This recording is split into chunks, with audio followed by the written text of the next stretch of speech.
மாண்புமிகு பேரவைத் தலைவர் அவர்களே, நமது அரசால் பெண்கள் பயன்பெறும் வகையில் அவர்களின் முன்னேற்றத்திற்காகவும் பாதுகாப்பிற்காகவும் பல்வேறு திட்டங்கள் தீட்டப்பட்டு இதுவரை சிங்கப்பெண் சிறப்பு அதிரடிப்படை திட்டம், தாய்மாமன் தங்கமோதிர திட்டம், வெற்றி மகளிர் ஆடுகள் வளர்ப்பு திட்டம், அண்ணனின் சீர்திட்டம் போன்ற திட்டங்கள் அறிவிக்கப்பட்டு அதற்கான நிதி ஒதுக்கீடும் செய்யப்பட்டு நடைமுறைப்படுத்த நடவடிக்கைகள் மேற்கொள்ளப்பட்டு வருகிறது. மேலும் நமது அரசு மக்களின் வாழ்வாதார முன்னேற்றத்தினை முதன்மை நோக்கமாக கொண்டு வெற்றி தொலைநோக்கு திட்ட ஆவணத்தினை வெற்றி விஷன் டாக்குமெண்ட் வெளியிட்டுள்ளது. அந்த திட்ட ஆவணத்தின் அடிப்படையில் இலக்கு நிர்ணயம் செய்து பல்வேறு திட்டங்கள் அடுத்து வருகின்ற 1ஆம், 3ஆம் மற்றும் 5ஆம் ஆண்டிற்குள் நிறைவேற்றத்தக்க திட்டங்களாக வகைப்படுத்தப்பட்டுள்ளது. சிறப்பினமாக பெண்கள் பயன்பெறும் வகையில் பல்வேறு திட்டங்களுக்கு செயல் வடிவம் கொடுத்து இவ்வரசு நிறைவேற்றும். கடந்த 4 மாதங்களாக வளைகுடா பகுதியில் நிலவி வரும் போர் சூழல் காரணமாக எரிவாயு சிலிண்டர் கிடைப்பதில் தட்டுப்பாடு நிலவி வருகின்றது. இதனால் மாற்று எரிபொருளை பயன்படுத்தி வருவதாலும் எரிவாயு சிலிண்டர் விலை உயர்வினாலும் பொதுமக்கள் தங்களது வருவாயிலிருந்து கூடுதலான தொகையினை செலவிட்டு இன்னலுக்கு ஆளாகி வருகின்றனர். இதனை கருத்திற்கொண்டு நிதி நெருக்கடியான சூழலிலும் பொதுமக்களின் நிதிச்சுமையினை குறைக்கும் வகையிலும் பொதுமக்களின் நலனை பாதுகாக்கவும் மக்களுக்கு அளித்த வாக்குறுதியை நிறைவேற்றும் நோக்கிலும் எரிவாயு சிலிண்டருக்காக செலவழிக்கப்பட்டு வரும் தொகையினை அவர்களுக்கு வழங்க இவ்வரசு முடிவு செய்துள்ளது.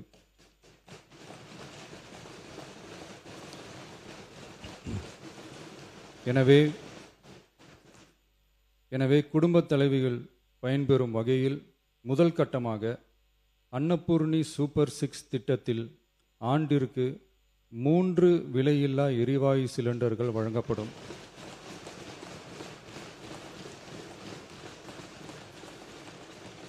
எரிவாயு சிலிண்டருக்கான விலை பயனாளிகளின் வங்கி கணக்கில் நேரடியாக வரவு வைக்கப்படும். இத்திட்ட பயனாளிகள் எரிவாயு சிலிண்டர் பதிவு செய்து சிலிண்டர் பெற்றவுடன் எண்ணெய் நிறுவனங்களிடமிருந்து பட்டியல் பெற்று சிலிண்டருக்கான விலை பயனாளிகளின் வங்கி கணக்கில் வரவு வைக்கப்படும். இத்திட்டத்தினால் சுமார் 1,30,16,104 குடும்பங்கள் பயனடைவார்கள். அதாவது ஆண்டு வருமானம் ரூபாய் 2.5 லட்சத்திற்கு மிகாமல் உள்ள பொருளாதாரத்தில் பின்தங்கியுள்ள குடும்பத்தினர், சிறு குறு விவசாய குடும்பத்தினர், மாற்றுத்திறனாளி குடும்பத்தினர் போன்ற சமூகத்தில் உள்ள நலிந்த குடும்பத்தினர் பயனடைவார்கள். இத்திட்டத்தினை செயல்படுத்துவதற்கான ஆயத்த பணிகள் துவங்கப்பட்டுள்ளது. இத்திட்டம் வரும் பொங்கல் பண்டிகை ஜனவரி மாதம் முதல் செயலாக்கத்திற்கு கொண்டு வரப்படும்.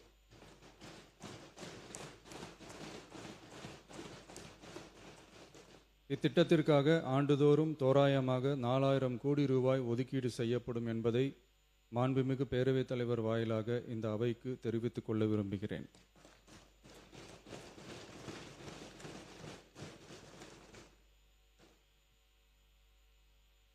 மாண்புமிகு பேரவைத் தலைவர் அவர்களே, சென்னையில் உள்ள மீனம்பாக்கம் விமான நிலையம் இந்திய விமான நிலையங்கள் ஆணையத்தால் AAI இயக்கப்படுகிறது. தற்போது இந்த விமான நிலையம் ஆண்டுக்கு 30 மில்லியன் பயணிகளை கையாளும் திறன் கொண்டதாக உள்ளது. வளர்ந்து வரும் சென்னை மாநகரத்தின் தேவைகளை கருத்தில் கொண்டும் பயணிகளின் வசதிகளை கருத்தில் கொண்டும் தொழில் வளர்ச்சியினை கருத்தில் கொண்டும் சரக்கு போக்குவரத்தை அதிகரிக்கும் வகையிலும் புதிய விமான நிலையம் அமைப்பதற்கான தேவை ஏற்பட்டு உள்ளது. புதிய விமான நிலையம் அமைப்பதற்கு தேர்வு செய்யப்படும் இடம் பெரிய அளவில் விவசாயிகளை பாதிக்காத வகையிலும் அதிக அளவில் குடியிருப்புகளை அகற்றாத வகையிலும் அமைய வேண்டும். ஆனால் முந்தைய அரசு விவசாயிகளை பெரிய அளவில் பாதிக்கும் வகையிலும் குடியிருப்புகளை அதிக அளவில் அகற்றும் வகையிலும் விமான நிலையத்தை அமைப்பதற்கான முயற்சிகளை மேற்கொண்டது.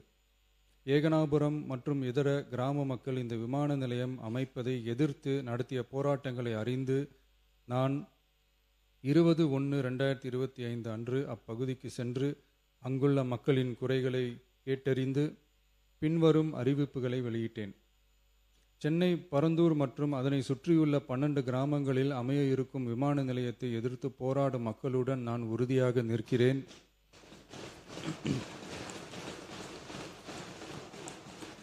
நீண்ட நாட்களுக்கு மேலாக இந்த திட்டத்திற்கு எதிராக போராடி வரும் விவசாயிகளுக்கு எனது ஆதரவை தெரிவித்துக் கொள்கிறேன். விவசாயிகளே நாட்டின் முதுகெலும்பு. இந்த விவசாய நிலங்களை பாதுகாக்க இந்த மக்கள் போராடி வருகிறார்கள். விக்கிரவாண்டியில் அக்டோபர் 2024 நடந்த பொதுக்கூட்டத்திலேயே பரந்தூரில் புதிய விமான நிலையம் அமைப்பதற்கு எதிர்ப்பு தெரிவித்திருக்கிறேன். தொழில் வளர்ச்சி மற்றும் அதற்கான விமான நிலையங்களின் பங்கு பற்றி நான் நன்கு அறிவேன். அதற்கான என்னுடைய முழு ஆதரவும் உண்டு. ஆனால் பரந்தூரில் இந்த திட்டம் அமையக்கூடாது. இந்த திட்டம் குறித்து அரசு மறுபரிசீலனை செய்ய வேண்டும். குறைவான விவசாய நிலங்கள் பாதிக்கப்படும் வகையிலும் மக்களின் வாழ்வாதாரம் பாதிக்காத வகையிலும் மாற்று இடத்தை தேர்வு செய்ய வேண்டும் என தெரிவித்திருந்தேன். மக்கள் மத்தியிலே நான் அன்றே அறிவித்ததை நிறைவேற்றும் பொருட்டு புதிய விமான நிலையம் அமைப்பது குறித்து உயர் அதிகாரிகளிடமும் துறை வல்லுநர்களிடமும் விரிவாக ஆலோசனை நடத்தினேன். ஏற்கனவே நான் உறுதி அளித்தவாறு பரந்தூரில் புதிய விமான நிலையம் அமைக்க மேற்கொண்ட நடவடிக்கைகள் இந்த அரசால் கைவிடப்படும்.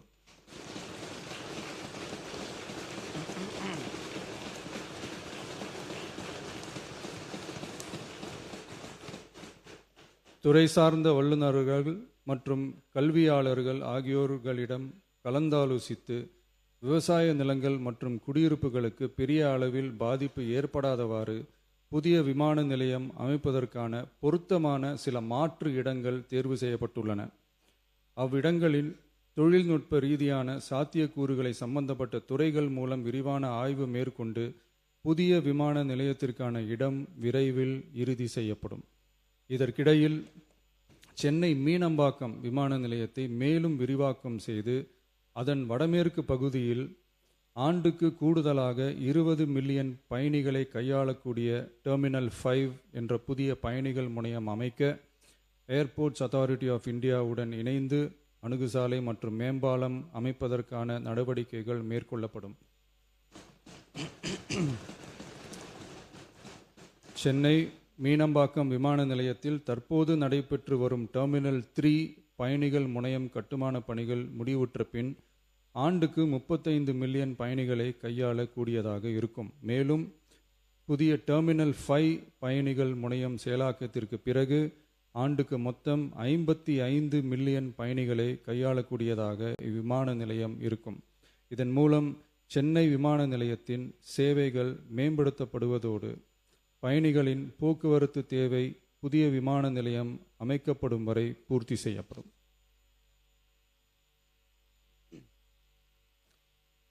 மாண்புமிகு பேரவைத் தலைவர் அவர்களே, ஒரு மாநிலத்தின் உண்மையான முன்னேற்றம் என்பது அதன் பொருளாதார வளர்ச்சியால் மட்டுமல்ல, பெண் கல்வி, வேலைவாய்ப்பு, மருத்துவம், வணிகம் மற்றும் சமூக வாழ்வின் அனைத்து தளங்களிலும் சுதந்திரமாகவும் பாதுகாப்பாகவும் பங்கேற்கும் வாய்ப்புகளாலும் அளவிடப்படுகிறது. மகளிரின் பயண சுதந்திரம் அவர்களின் பொருளாதார சுதந்திரத்திற்கும் குடும்பங்களின் முன்னேற்றத்திற்கும் அடித்தளமாக இருக்கிறது. தற்போது செயல்படுத்தப்பட்டு வரும் மகளிர் கட்டணமில்லா பயண திட்டத்தில் மாநகரம் நகர்ப்புறங்களில் சாதாரண மற்றும் மலைப்பகுதி பேருந்துகளில் 40 கிலோமீட்டர் வரை மட்டுமே பயணம் செய்ய அனுமதிக்கப்பட்டு வருகிறது. எக்ஸ்பிரஸ், எல்எஸ்எஸ், டீலக்ஸ் பேருந்துகள் மற்றும் புறநகர் பேருந்துகளில் கட்டணமில்லா பயணம் அனுமதிக்கப்படுவதில்லை. தமிழ்நாட்டின் எந்த பகுதியிலும் வசிக்கும் ஒரு மகளிரும் போக்குவரத்து கட்டணத்தால் தமது வாய்ப்புகளை இழக்கக்கூடாது என்ற சமூக நீதி சிந்தனையை இவ்வரசு முதன்மையாக கொண்டுள்ளது. இதனை கருத்தில் கொண்டு மகளிர் கட்டணமில்லா பயண திட்டத்தை விரிவுபடுத்தி பெருமளவில் பயனளித்திடும் விதமாக வெற்றி பயணம் என்ற பெயரில் தேசத்தந்தை மகாத்மா காந்தியடிகளின் பிறந்த நாளான அக்டோபர் 2ஆம் தேதி முதல் செயல்படுத்த அரசு முடிவு செய்துள்ளது என்பதை இந்த மாமன்றத்தில் மகிழ்ச்சியுடன் அறிவிக்கிறேன். அதன்படி முதல் கட்டமாக மாநகரம் நகரங்களில் சாதாரண பேருந்துகள் மட்டுமின்றி மாநகரம் நகர்ப்பகுதிகளில் இயங்கும் எக்ஸ்பிரஸ், எல்எஸ்எஸ், டீலக்ஸ் அரசு பேருந்துகளிலும் மகளிர் கட்டணமில்லா பயணங்கள் மேற்கொள்ளலாம்.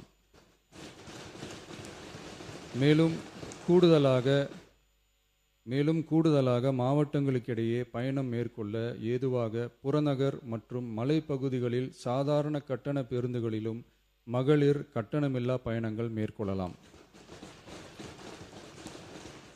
இத்திட்டத்தில் பயன்பெற வருமான உச்சவரம்போ மற்றும் மேற்கொள்ள விரும்பும் பயண எண்ணிக்கையிலேயோ கட்டுப்பாடுகள் இல்லை. வெற்றி பயண திட்டம் இதர சேவைகளிலும் படிப்படியாக விரிவுபடுத்தப்படும். இதன் மூலம் மாநிலம் முழுவதும் மகளிருக்கான எளிதில் அணுகக்கூடிய பொது போக்குவரத்து வசதி பெருமளவில் கிடைக்கும். இதன் மூலம் மாணவிகள் தொலைதூரத்தில் உள்ள கல்லூரிகளுக்கு செல்லவும், பணியிடங்களுக்கு செல்லவும், மருத்துவம் மற்றும் அத்தியாவசிய சேவைகளுக்கும் கட்டணமின்றி பேருந்துகளில் பயணிக்க இயலும். மாண்புமிகு பேரவைத் தலைவர் அவர்களே, வெற்றி பயணம் என்பது கட்டணமில்லா ஒரு பேருந்து பயணம் மட்டுமல்ல, ஒரு மாணவியின் கல்வி, ஒரு தொழிலாளியின் வேலைவாய்ப்பு, ஒரு தாயின் குடும்ப பொறுப்பு, ஒரு தொழில் முனைவோரின் முன்னேற்றம் போன்றவற்றை உறுதி செய்யும் சமூக முதலீடாகும். தமிழ்நாட்டின் எந்த பகுதியில் வாழ்ந்தாலும் மகளிரின் இயக்க சுதந்திரத்திற்கும் பொருளாதார முன்னேற்றத்திற்கும் அரசு உறுதுணையாக இருக்கும். இத்திட்டத்தின் கீழ் திருநரும் டிரான்ஸ்ஜெண்டர் கட்டணமில்லா பயணங்கள் மேற்கொள்ளலாம். வெற்றி பயணம்